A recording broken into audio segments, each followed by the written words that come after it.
Welcome, welcome. We are back again here at Workhorse Wrestling Network for another episode of Under the Radar, episode number 2. We are sticking to the regular format, and I'm going to go ahead and talk about MLW much faster this week than I did last week. It's probably going to be too fast this week, so bear with us again. This one will be like 30 seconds because I went way over last time, but no. So let's see. This week on MLW, it basically started with it opened with showing what happened last week at the end of the show when everyone was laid out and Caesar Durant ran out. And then we found out that he was supposed to be meeting with Court Bauer later in the evening. And then it went into its first match, the Samoan SWAT team. It was actually Juicy Finau and Lance Anawahi. They wrestled some guys whose names I can't remember. They handled their business. They won. And then the three of them, Jacob Fatu was at ringside, had a quick little promo. Willie Mack is apparently joined MLW, and he was at the commentary booth for this match. And so he came over and said, "What's up?" to Jacob Fatu, and the two of them decided that they are going to have a match. So we'll see that at the next big event, which I believe is January 7th. I'm drawing a blank on the name right now. And then we had a EJ and Duca squash match. Not much to talk about there. And then the main event, which was Shun Skywalker versus Myron Reed for the MLW Middleweight Championship. Very good match. Both guys are really good wrestlers. Shun Skywalker got the upset. I was kind of surprised that Myron Reed lost. I'm assuming that he's just joined the Boombaye Fight Club, and Alex Kane was at ringside and didn't help him and seemed disappointed that Myron Reed didn't win. I don't know if that's a long-standing thing or if Myron Reed's going to try to find his way out of it. Davey Richards was in Shun Skywalker's corner, and Davey Richards had spoken to Myron Reed on a couple previous episodes about him taking him under his wing, and instead Myron Reed chose to side with the Boombaye Fight Club. So Davey Richards was in Skywalker's corner, and after the match, Reed was looking at Davey Richards, and Davey was looking at him like maybe Myron was thinking that he had made the wrong decision by joining Boombaye Fight Club. So that was basically it this week for MLW. Not other than Myron Reed and Shun Skywalker, not a great episode. They tease this stuff with Caesar Durant. I hope they do more. I kind of want to know, obviously, what's going on with the cards and the people being beat up, but they didn't really talk about that at all this week. He did meet with Court Bauer, but all you saw was him running out of the office with Court yelling at him. So that's my review of this week's Fusion 158 in what looks to be about 3.5 minutes. So, yeah, hopefully that's a little bit better than last week. And yeah, we can switch and talk about what do you want to talk about? AEW Dark Yes. Elevation, Darker Let's talk Elevation. about let's talk about Dark Elevation first, and then Dark, because chronological order. Yep. Dark Elevation continues to be really, really good. Did you have like a favorite one that you want to talk about? Because I have like two. Yeah, I had two, but I'm trying to open my. Give me just 1 second here. For some reason, I guess my document where I wrote it down at disappeared on me. I guess I accidentally Okay. shut it down. While So let he's me. doing that, Yeah, let's talk about the I have a fact that feeling it's probably this. We probably have the same matches. okay. So Kiera Hogan has been with the baddies, wasn't really doing too much. The match that she had on Dark Elevation kind of shows what she can do, which I love. But I think that in order for her to do something and make the progress that we want to see, but when she signed to AEW, she was like the hottest free agent for the women, and sign AEW doesn't really do too much. I think having her maybe work with Diamante, because if you know, you know, that might help, or just utilizing those people a little bit more. I love the fact that she just like is Kiera Hogan, and I don't like I have issues with her sometimes, but I like her overall.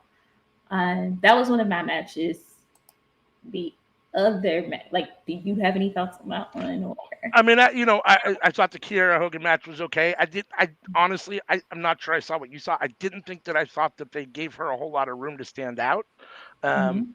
but I mean, it's okay. I mean, I like her. I think she definitely has talent. I mean, she kind of, and I don't want to say this in the wrong way because this sounds bad, but I feel like she's kind of a Wish version of like a Sasha Banks or a Naomi, where like she kind of has that same look and she's kind of good, but she's not quite there yet. Like I mean, I don't want to be rude, and I don't, that comes off rude or insulting, and I don't want to be that, but I don't know. I mean, I do like her. I mean, I'm interested to see if they give her more of a push, and if she can she actually does something. I do like her away from the baddies. I like her better as a face than a heel.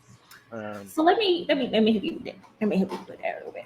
So Kiera Hogan was actually doing the her and Sasha Banks had beef because she was doing this for a few years before Sasha, like the oh, hair and okay, everything. She did that to stand apart from Sasha, okay, and then Sasha gets the blue hair, and it's just like, okay, girl, I do my own thing.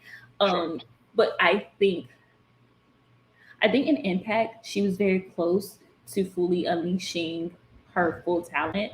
And I think that AEW really needs to overhaul the women yeah, in order for a lot of these talents to shine, I agree, unfortunately. I agree. Um, what was one of yours? I had Kip Sabian and Alex Reynolds, Yo. which I thought was probably the best match on the show. Um, Mm, other than, I mean, I mm. thought Takeshita. I mean, I had Takeshita and Aaron Solo as the second best match, or the two best matches. Those are the two best matches I thought on Dark Elevation this weekend. I I forget how good Alex Reynolds is Right? sometimes because he's like the goofball, like him and John Silver are the goofballs of the Dark Order. And But even he's even less popular than John Silver. So he's like the least popular in the whole group. Evil Uno, I think if they had kept the faction as Evil Uno, Stu Grayson, Alex Reynolds, John Silver, and that was your core, that would have worked really well. Yeah. I think I think this match was amazing to see what Kip can do as well as what Alex can do.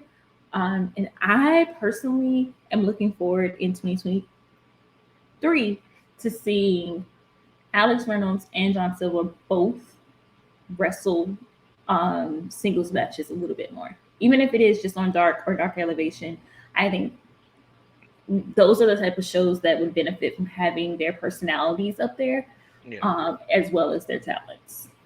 Yeah, I mean, both guys are really talented. I think Kip Sabian's got a little bit more personality. I think he's a little bit Mm-hmm. better on the microphone right now than Alex Reynolds. I think that's probably Alex Reynolds' only real issue is that he's a little bland. I'm not a huge fan necessarily of Kip Sabian's personality, but at least he has some. You know what I mean? And some flair. He stands out a little bit. I'm kind of interested. They're both really good wrestlers. They're both really good workers. I thought the match was really good. AEW Dark Elevation and Dark needs matches like this, but every time they have Mm-hmm. them, I think to myself, why is this not on Rampage or Dynamite? So, I mean, because they're good matches and they should be seen by more people. But at the same time, I'm happy when they put good matches on these shows because I do get tired of just seeing squashes sometimes on these Very shows. true. So I'm Very, very. happy. I'm interested to see what both of these guys do in 2023. Hopefully, they both get a push. I will Kip was also definitely say getting a that push before he got injured. I mean, he was, and then that stuff with Jimmy Havoc happened, and yeah, then the injuries. yep, But I will say, because I watch Being the Elite, I do get to see Alex's personality a little bit more. So okay, that's why I get him a little bit more. Another favorite of mine, of course, Takeshita is amazing and wonderful, and we could spend hours talking about him. Lee Moriarty, much the same. He has made leaps and bounds, but I really, really, really like seeing Top Flight, and I think that's because I've been deprived of seeing Top Flight. I think they are the future. I think they are going to be one of the best teams overall as long as they lose this bad luck they've been having. yeah. Um, No, I I agree. I mean, it's good to see them. The only reason that I didn't have this on my list is just because I didn't think that the match itself was all that. It was kind of a I one-sided, you know what I mean? anytime, So, anytime, because they both again they're like a lot of the tag teams in AEW. I can say this with confidence. They are good wrestlers as like a team yeah, and as singles. yeah.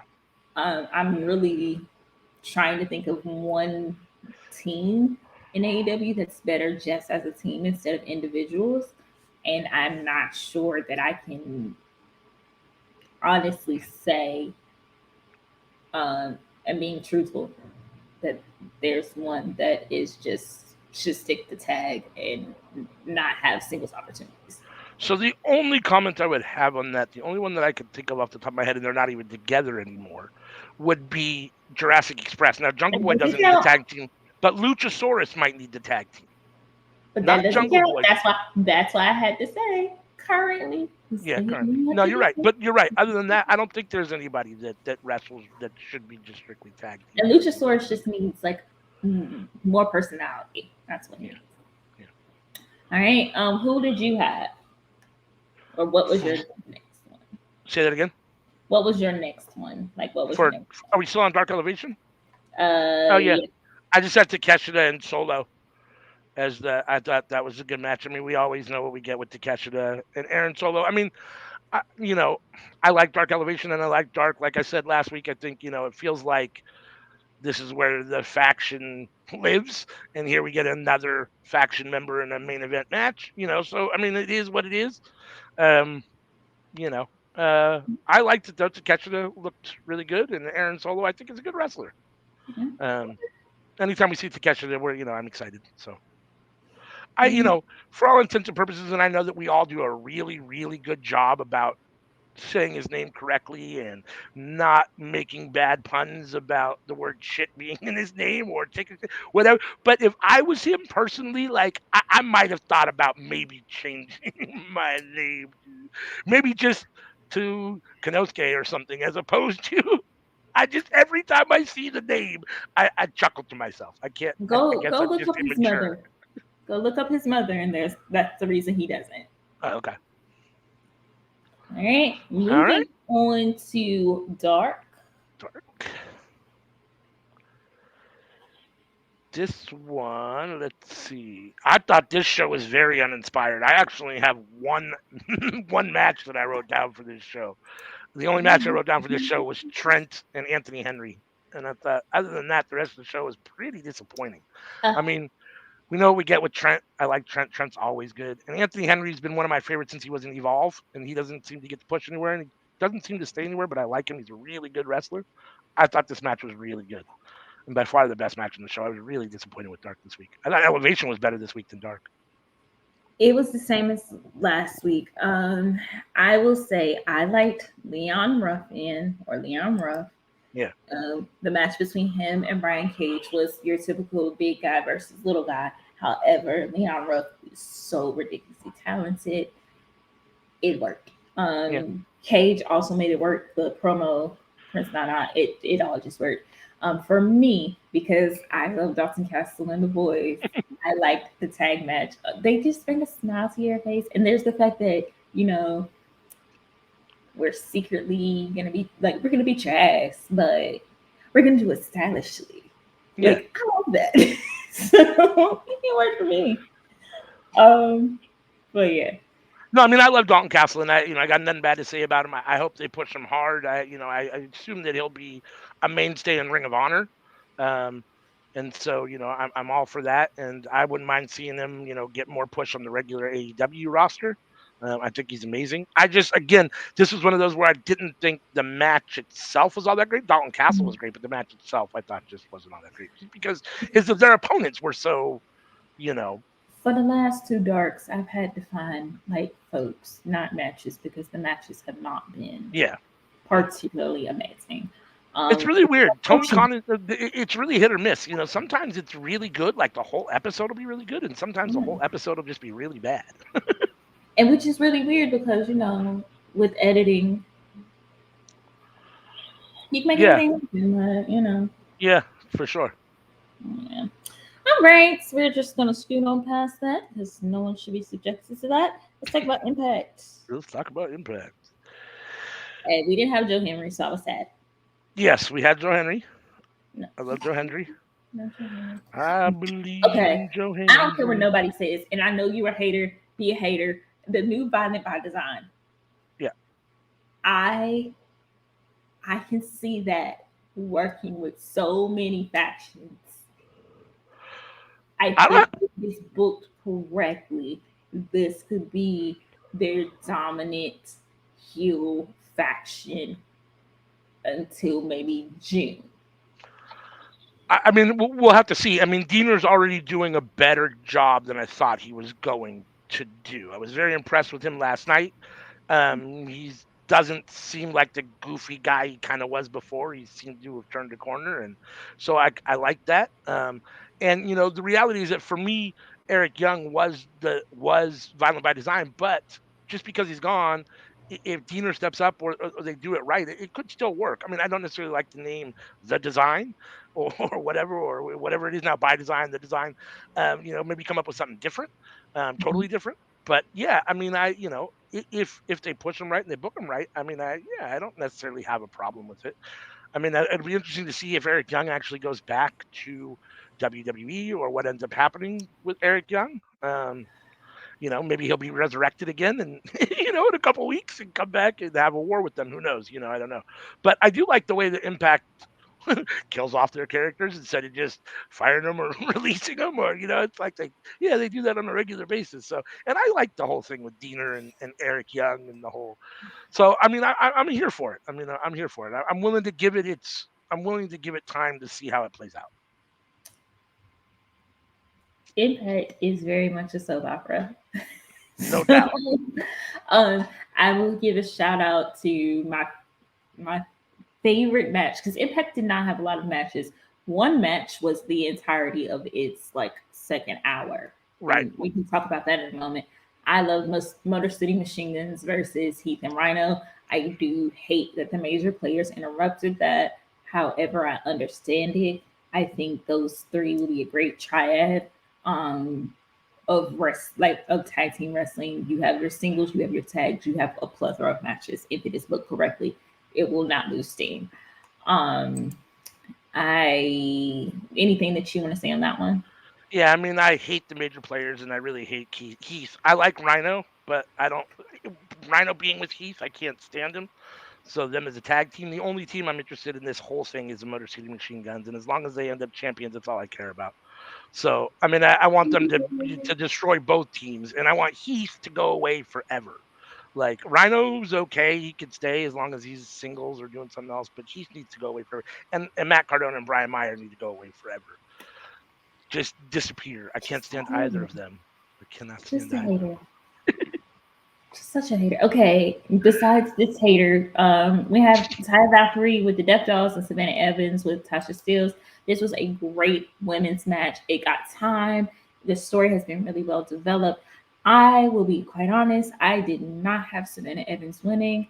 I really thought Taya was going to win. However, I liked Savannah winning. I like how they're building this story. Um, this feud is going to be good. But them. I do think Tasha Steeles and Savannah Evans are going to need a third soon.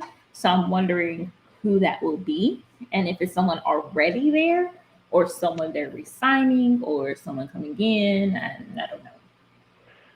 Yeah, no, I mean, I'm here for this, and I'm always here for doing something that's unpredictable. Like you said, I assumed when this match was announced that Taya was going to get the win. Obviously, Savannah winning was a surprise, so I was in for that. A week ago, if you'd asked me, I would have said that there's definitely an expiration date on Tasha Steeles and Savannah Evans, and I still think there might be. But I don't know. I mean, it seems like they've kind of resolved what little issue they might have had. So, yeah, I mean, I'm here for. I like Savannah Evans. I like them. I like all the members in this feud. So I'm here for it. I think it's good. It's really solid women's wrestling. So nothing to complain about or no. True. Um, let's see. The third match was Sammy Callahan versus Big Con. Big Con is Connor from the Ascension. I do appreciate the fact they are not stifling Connor because he really was good in FCW. He did not get the credit he deserved. Neither member of the Ascension got the credit they deserved when they moved to the main roster. Um, Good match.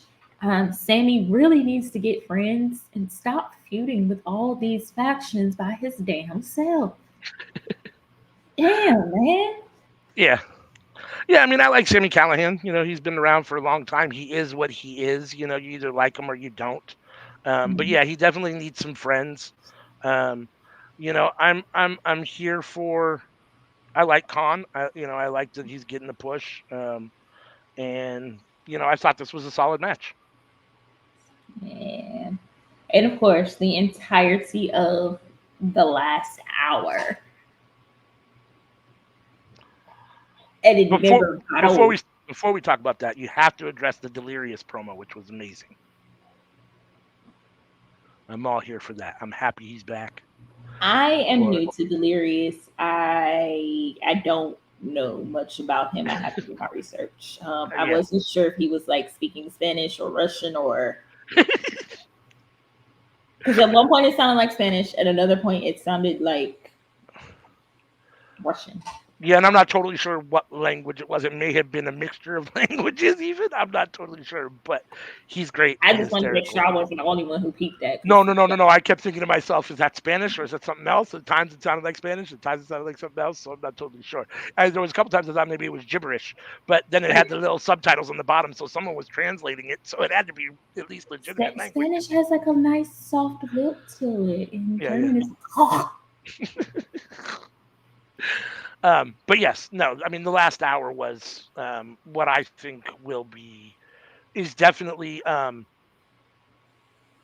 Impact's match of the year, in my I'm trying to think of opinion. a match that I've seen that can honestly beat it. It went an hour, Yeah, and I never got tired of seeing it.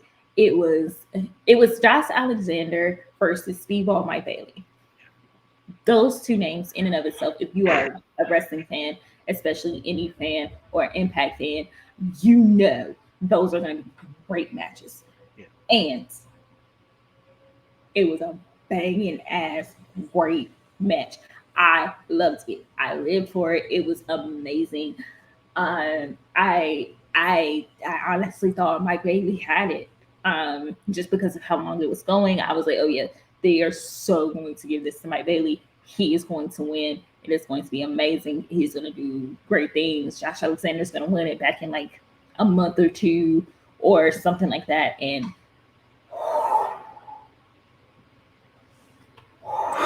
yeah. There was no time to breathe during that match. If you blinked, you missed something. Both guys are excellent.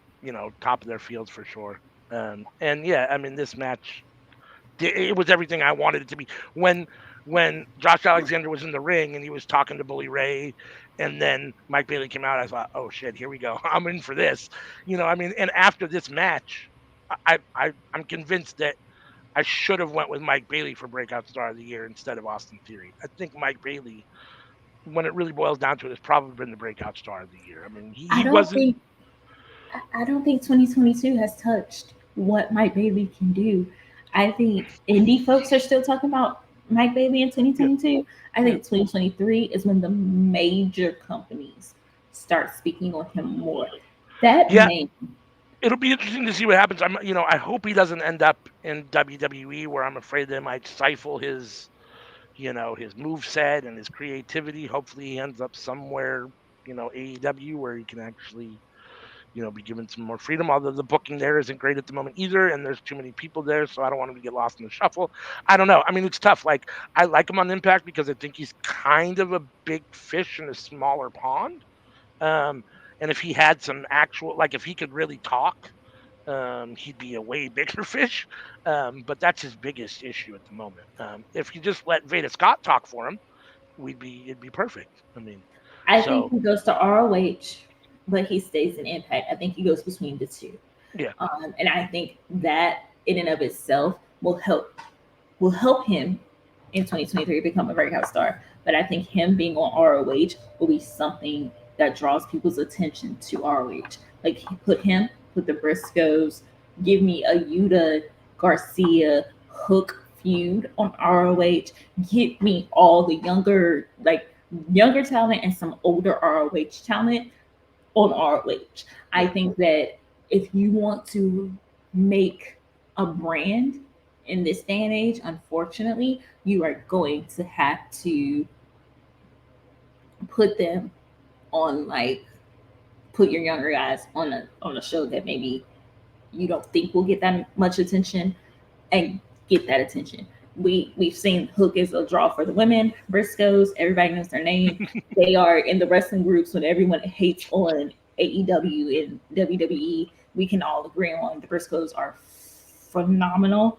Um, and honestly, Speedball Mike Bailey, like, yeah, yeah. I Yeah, I mean, at don't want to first spend when that all of my time on this topic because it just was so. But if you just have to watch one match this week, that's it. y'all It was the best find match of the week. I mean, we'll see what watch happens the at the whole pay-per-views tomorrow, but so far it's the best match of the week. hour. Watch that whole hour. Yeah. Watch that. I mean, I was when it first started, I thought Josh is winning, and then about three-quarters of the way through, I thought, wow, Mike could actually win. And then when it was over and Josh won, I thought, yeah, that makes sense because they're still in the story with Bully Ray. So I understand why they did that. But yeah, there was a period of time there where I thought, wow, Mike Bailey's going to actually win this. And after after Savannah Evans had to win earlier in the evening, I thought, oh well, here we're going to see something else unpredictable. But I we'll see what happens after the Bully Ray feud. just go watch it. If you don't already watch Impact, you can buy it for like $1 a month on YouTube. Spend money. It's an investment. It's good. Watch it on It's Dish. definitely worth it for sure. It's a must see Watch it on match. Access TV on Dish Network.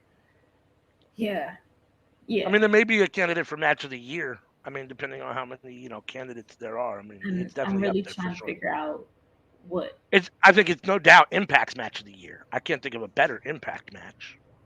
I'm trying to think of like better mainstream matches that could really beat it. Yeah. Um, it is if you're an old school wrestling fan and you remember those epics of like hour long like Iron Man matches, it's very reminiscent of that. And it's not too much high flying. It's not too many. It's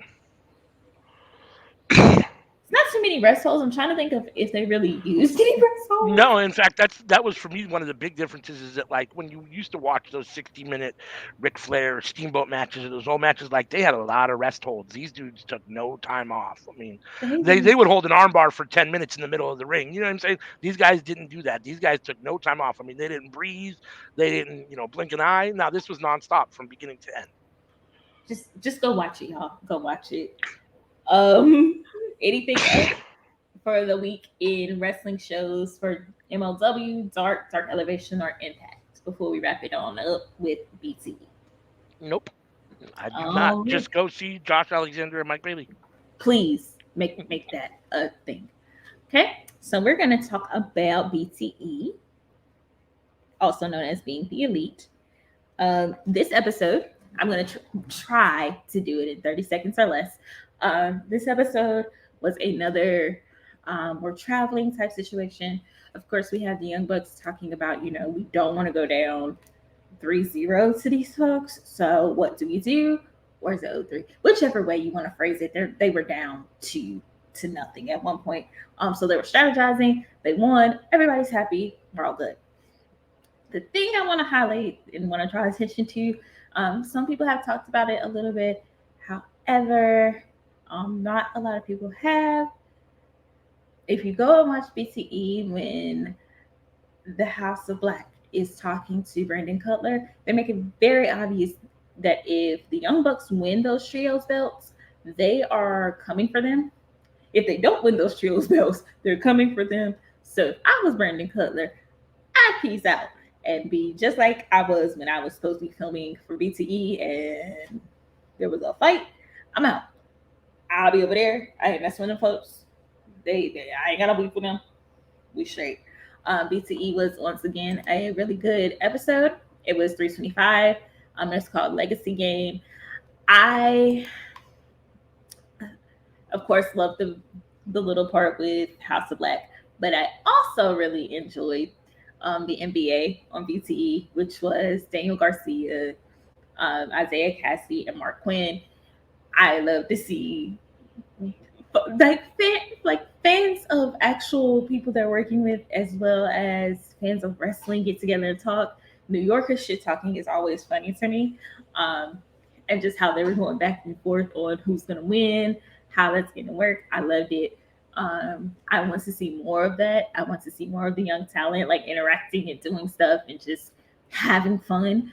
Um, I think this week's BTE was kind of a pickup from the past 2 weeks, because folks were getting back into the swing of Young Bucks on deck. Got a lot of people still upset and angry about that, but whatever. Um, Nick Nabbin's portion you can skip as per usual.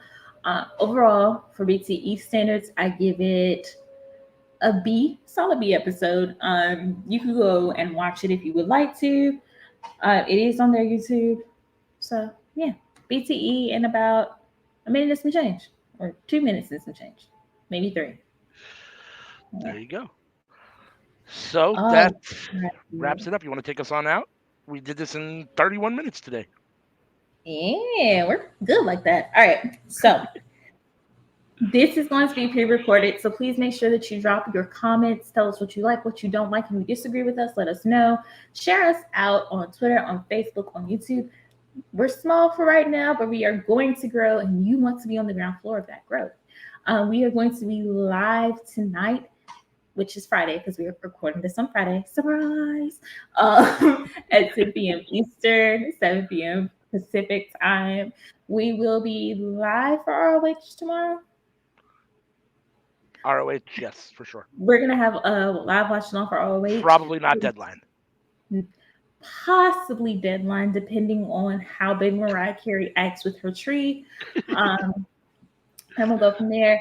Please feel free to jump in. Come talk to us. We are friendly for the most part on our social media. Come to our lives. We are live, of course, for our for our Rampage watch along, which is Fridays at 10 p.m. Eastern.